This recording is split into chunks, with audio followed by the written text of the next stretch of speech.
Question portion of the day. For those that did not get a chance to ask their question, again, the reps stay afterwards. I think we'll start on the left because Gary didn't get a chance to chat. We bring Bob in, we don't let him talk, he'll probably never come back. But, and that's a joke, we know you'll chat. Anyway, about 5 minutes, just quick updates, and we'll get through this and we'll have you out of here within a half hour. Okay? Well, thank you everybody for coming, and I just have a few updates as to what's going on in Ankeny. Obviously, there's quite a bit at this point. With spring coming, we're getting into the wonderful season of road construction, and I'm sure you've probably experienced some of that already. One of the first ones that, well, is going on right now, as a matter of fact, the street closes Monday or Tuesday, I believe, but is Irvindale. From West 1st Street north to about Westwood Elementary. What we're going to be doing there is, excuse me, is several things. First of all, right now that's a rural cross-section road. In other words, it's got ditches, no curbs, no gutters. What we're going to do is turn that into an urban cross-section that'll be level all the way across, curbs, gutters, and all that kind of stuff. At the corner of Irvindale and 5th Street, we will be having some turn lanes and a new traffic signal in there to help. That intersection is picked up in traffic quite a bit. And then more importantly, in my opinion, unfortunately, nothing has happened to this point, but if you, on the southbound lane of Irvindale, just south of Westwood Elementary, there's an extremely deep hillside right there, and it's right at the shoulder. We're going to be doing some modifications to that and putting some guardrail in there. And like I say, fortunately, as far as I know, we've never had an incident there, but why risk it? The next one would be also in that area on West 1st Street. The westbound lanes of West 1st Street will be reconstructed from approximately Cottonwood, which is about 4 blocks to the east of Irvindale, all the way to Irvindale. That street is deteriorated quite a bit. And the largest one that has been underway now for quite a while is the East 1st Street and I-35 interchange. And what's happening there is that's going to be the new style of interchange, which is called a divergent diamond. And the divergent part will obviously be on 1st Street, where if you're going east under the interstate, you actually cross over into the north lanes of 1st Street and then back over into the east. The only other one that I know of is out in Waukee. I think it's Alice's Road. And then also going from 1st Street up to 36th Street, it will be 6 lanes. So there's currently two bridges over 4 Mile Creek just north of 1st Street. Both of those will have to come out and be rebuilt along with the bridges over 1st Street. And then, like I say, it'll be 6 lanes from all the way from Des Moines to 36th Street.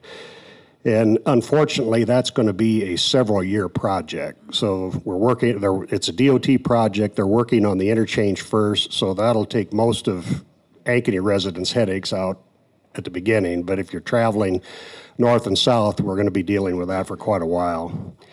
Another thing that we'll be starting is our annual street patching project. This year was particularly hard with potholes and that kind of stuff, so we'll be doing that in various areas of the city.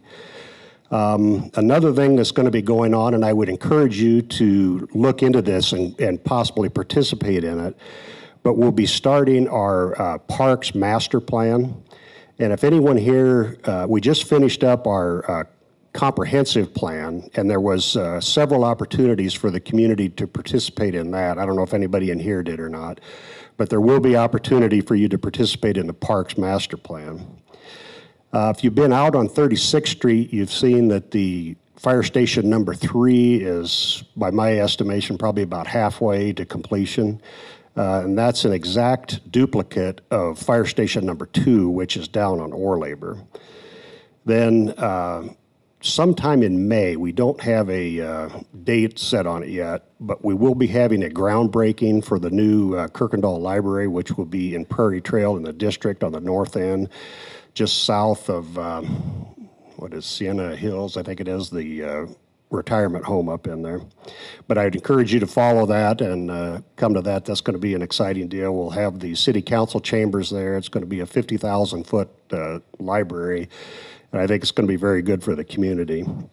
An update, one of your city council members, Bobby Bentz, has been selected as a business records 40 under 40 this year. And if you see her, give her a congratulations to that. Monday night at our council meeting, there'll be a couple of more things that we're going to do. One street related is the intersection of First Street and Ankeny Boulevard, the main dividing point in the city. That's the center where everything's northwest, all that. That's going to be redone. It's going to be widened going west on First Street. After you cross Ankeny Boulevard, you always run into a backup at School Street, people turning left. We'll be widening that so we can have some turning lanes in there. The medians will be rebuilt, and each corner where the sidewalk comes up to the street will be redone, and it's going to be more of a focal point type of an intersection. I think you'll really be pleased with that when it's done. Another thing that we're doing tonight or Monday night is Ankeny does not have any entrance welcome signage anywhere. We used to have some wooden ones that were old school, I guess is the best thing you can say about it. There you go, classic. Thanks, Rick. So what the council is going to be voting on Monday night is we've had several work sessions on this, but we're going to place two significant stone signage, monument-type signs on the interstate. One will be on the southeast corner of Corporate Woods interchange. These will be very significant signs. There's stone backlit that says, I can't remember exactly what it says, welcome to Ankeny or something like that. The second one will be on the northeast corner of Otter Creek Golf Course that'll be seen coming south from the interstate. And then the plan as time goes on is to, and like I say, these will be very significant signs. Then as the plan goes on, smaller types of the same signs will be put at other various entrance points to Ankeny. But I think it's very important that we identify when you're in Ankeny. That's one of the things that Ankeny has going for it, I believe, other than the west side, is that you know when you're in Ankeny and you know when you leave Ankeny. A couple other things, we're also going to be doing a sanitary sewer master plan to keep up on our sanitary sewers. I continue to work with other mayors and water boards on regionalizing the Des Moines Waterworks to have Ankeny a seat at the table and helping make decisions on production cost, availability, and future availability on water. And lastly, if you haven't been to this yet, I would encourage you to go to the Ankeny City website. It's ankenyiowa.gov. And we've spent quite a bit of time reworking that website, and I've explored around on it a little bit, and you can basically find just about anything you're looking for on that website that deals with Ankeny. Everything from city code to the city budget to the comprehensive plan. It's still under construction, so you might run into a few roadblocks on it, but it's a very comprehensive site, and I'd encourage you to go see that. Thank you, Gary. A few brief comments from you, Bob. Thanks very much for having me. I'm on Polk County Board of Supervisors. I represent, each of us, there's 5 of us, and each of us have a constituency of 100,000 people apiece. And the area I represent is Urbandale, Johnston, Grimes, Polk City, Clive, Windsor Heights, and some unincorporated areas. So most of my population is the northwest part of the county. The areas that I work with the most, and we're full-time at Polk County, and the areas I work with the most are mental health delivery and developmental disabilities deliveries and services, which puts me in contact with the legislature quite a bit, and all 3 of these guys in pretty close proximity. I also work in the immigration space. I work a lot with the refugee community here in Metro Des Moines.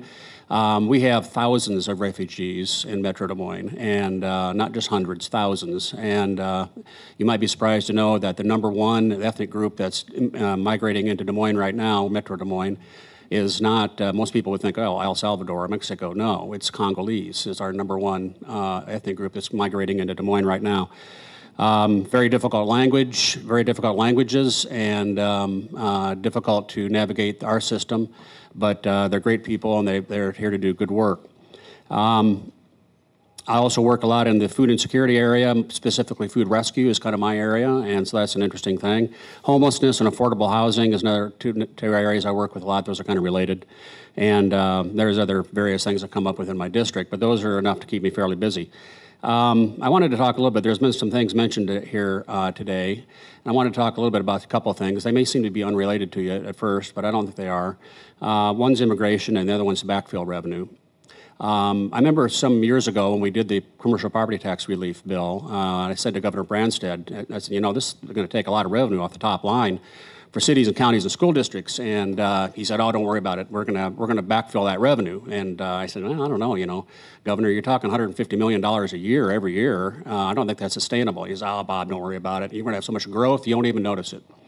And, you know, I hate to say it, but within the central Iowa area, he's kind of right. We've had explosive growth here in Polk and Dallas County, and I wouldn't be doing handstands to lose the backfill revenue that goes to Polk County right now, which is about $6 million. What is it for Ankeny? About $1 million? A little over $1 million. About $1 million. So nobody'd be doing handstands over that, but we'd be okay. We'd be fine. However, if you're in Algona or Charles City or Fairfield or some town like that, it's a matter of keeping the lights on. So my colleagues to my right here have a very difficult proposition because there's a couple of areas in the state that are economic engines and are doing very well, and Central Iowa is one of them. Lynn County and Dallas and Johnson County are the others. Every place else, not so hot. And in fact, we have 72 counties in Iowa that are experiencing negative growth. The remaining 27, a lot of those are about break even, a little bit above negative, not much. And then you have your Lynn counties and Polk counties and Dallas counties in the mix. So probably single digits for really high growth counties. So what does that have to do with immigration? If you're a company in Albia or Charles City or Spencer or someplace and you want to grow, where are you going to get your people? Where do they come from? If you've got negative growth in your county, people are moving out. They're moving to the Cedar Rapids, the Omahas and Des Moines of the world. And so an answer, not the total answer, but an answer is our refugee population. And I know the hearts of these guys sitting next to me here, and they're good hearts. They're good people. They don't mean to send a message of unwelcoming to our immigrant population. That's not what they mean. That's not what they mean to do. I don't think any of them did. But I was at a Refugee Alliance meeting when Governor Reynolds signed the Sanctuary City bill. And it's one thing for the white guy to stand up and say, this is not what they mean. You're welcome here. It's another thing for them to see this in print and think, I'm not welcome here. So we have to work very hard as local officials, I think, in these counties, especially the negative growth counties, to let people know that are here good people. I mean, nobody wants criminals in our midst, not including the immigrant population, but good people are here to start their lives over and attain the American dream. They're here to fill our populations, our schools, be the next coaches and teachers and doctors. And that's the success we're seeing. We have a great heritage here in Iowa of immigration. You might remember, many of you, when we welcomed the Thai Dam, the boat people from Vietnam. We're the only state in America to do that, the only state. Iowa's got a great heritage of welcoming immigrants. And so I reminded my immigrant friends of that, and they're lifted up by that. I think it's important for us as local elected officials and statewide officials, too, to convey that message that immigrants are welcome here, that we're simply trying to keep our streets safe and our homes safe and our schools safe. They want that, too, but we need to send that message better than we're sending it. So anyway, thanks a lot for having me. Supervisor Van Ort sends his regrets. Nothing to do with you. No reflection on you whatsoever. He had to go to a forum in Altoona. He was not able to go to their forum last time, so he's going to be there at this one in person this time. So thanks a lot for having me. Hope I'm invited back. But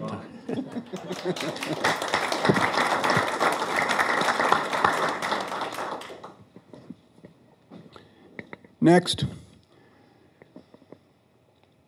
I didn't want to talk about the immigration part, but I appreciate Bob's comments with his expertise relative to his role amongst the 5 supervisors and what goes on in that area. As county looks at Congolese and Burma, where I used to think it was Bosnia, and certainly Spanish speaking. And that was a tough bill. I got good input from our interim police chief. Some of you wouldn't know that's a woman right now, somebody that led our first Citizen Police Academy, and I got to know Makai Escher well as an officer in that role. She's now our police chief. And our county sheriff, in terms of the local impacts of the bill, I want to start by just saying it is important that local government follow the law. That was the primary intent of the bill labeled immigration.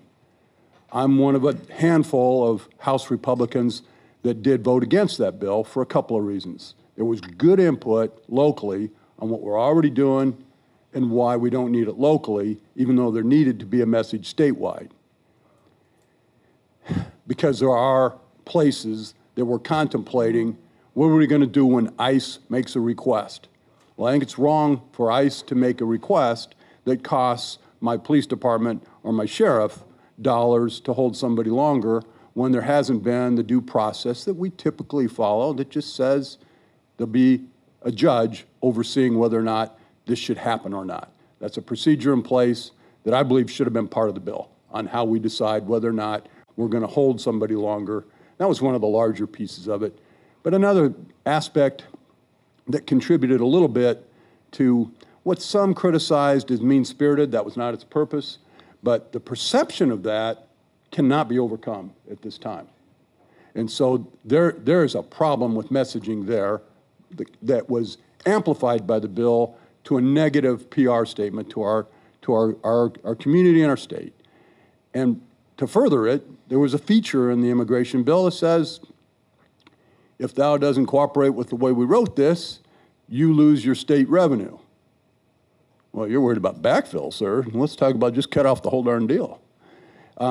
That didn't need to be in the bill, and so it garnered my no vote against the way the preferences of most of my colleagues were aiming. But enough on that. Other than it's important to know that it was not a mean-spirited bill, but it had several issues that I tried to just address now in terms of why it nurtured my no vote. I'm glad we had thorough talk about taxes and tax cuts. The only thing I want to reinforce is that it's sort of obvious, but if we don't determine what the tax cuts are first, it's a pig in a poke guessing at what the revenue is from which we design the 7 state budgets. It's the first step in the most logical and proper way to proceed. And so as we aim hard to get out of the session and make Iowans safer again, back to public safety, because we're not at the Capitol, those budgets are the main thing to happen over these next 2 weeks. One of the things about ending the session, most of you can't see that Bozo here looks a little bit like a hippie, didn't shave his whole chin. That on education, the ed heads in the House decided that we're going to protest. We're going to protest that we're going too long down at the session, and so it started with the young pups in there. The girls probably aren't forgetting to shave, but the boys are, most of them. A couple of us are grandpas, and we're protesting that. And so if it looked like what happened to him, the other minor feature is that my wife happens to be in Arizona, and she's not back until midnight on Monday. So what does she care? So at any rate, I wanted to cover that protest about we've got to get out as close to on time as we possibly can, because that does save Iowans money, even though our paycheck on per diems is cut off and we lose our staff on Tuesday. Tax day is also day 100. Education, a couple of, maybe enough has been said other than I want you to know that Senate File 455 put $3 million in to dent the per pupil equity issue that is in the first, it's the first time in 30 years we've dealt with that in education formula, where there's a difference in the district we're sitting in right now is negatively affected by the amount of property tax behind each student. We made a stab a start and an improvement on that first time in 30 years. The SAVE bill passed this week. SAVE, that's the penny we've all been paying. All 99 counties voted for it, but there was a lot of stiffness about whether that should proceed. And it was a pleasure to go with Representative Landon to that to see that bill reach the Senate. Has another property tax, very important piece, $2.4 billion of decreased property tax in the negotiations of how the bill extended. A year ago, I was the sponsor of the bill that the House committee got out unanimously that dealt with, well, let's extend the SAVE for 20 years and not change anything. And that was not going to work for those that felt like it needed to be tweaked if we were going to add 20 years to January 1, 2050 before we... I'm committed to being on time. So okay. With respect, I'm going to let you talk, but you kind of allotted your time and then a little more. So if we can get that, this would be awesome, sir. Because I was committed to this. I'm a task-oriented guy. Well, you're eating my time. Thank you, Rick. I appreciate your point. Before Representative Landon speaks, 30 seconds on something that was very important in this session, where he's the all-star that floor managed a bill on health insurance. There are a lot of Iowans in the individual market that can't get anything.